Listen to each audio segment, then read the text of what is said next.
కన్నప్పటి నుంచి మరొక సాంగ్ అయితే రిలీజ్ అయింది. ఇది సాంగ్ కమ్ము మోహన్ బాబు గారి గ్లిమ్స్ అని చెప్పుకోవచ్చు. మోహన్ బాబు గారి గెటప్ కూడా కరెక్ట్గా ఉంది. తాను మహాదేవి శాస్త్రిగా చాలా బాగా సెట్ అయ్యారు. ఈ గ్లిమ్స్లో మోహన్ బాబు గారిని చాలా బాగా చూపించారు. తనకి చాలా బాగా వెల్విష షాట్స్ అయితే ఇచ్చారు. మామూలు లేదు, అద్దరగొట్టేశారు.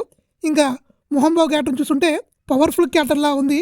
చూడాలి, గురువు కాబట్టి పవర్ఫుల్ క్యారెక్టరే అయి ఉంటుంది. ఇంకా బీజిఎం అయితే చాలా బాగుంది.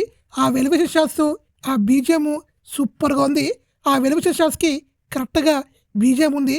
బీజిఎం మాత్రం నెక్స్ట్ లెవెల్లో ఉంది. ఇంకా సినిమాలో ఎలా ఉంటుంది అనేది చూడాలి. మంచు విష్ణు ఈ సినిమాని చాలా కేర్ఫుల్గాను చాలా బాగా తీస్తున్నాడు. ఈ సినిమాతో మంచు విష్ణు ఒక కెరియర్ గ్రాఫ్ అనేది మారుద్దేమో అనేది చూడాలి. మారుద్ది, ఎందుకంటే అక్కడ ఉంది ఎవరో కాదు, ఆ మహాదేవుడే ఉన్నాడు. ఈ సినిమా ఖచ్చితంగా హిట్ అవుద్ది, డౌటే లేదు. హర్ హర్ మహాదేవ్, ఓం నమ శివాయ. ఈ సాంగ్ మీకు ఎలా అనిపించినది కామెంట్ చేయండి.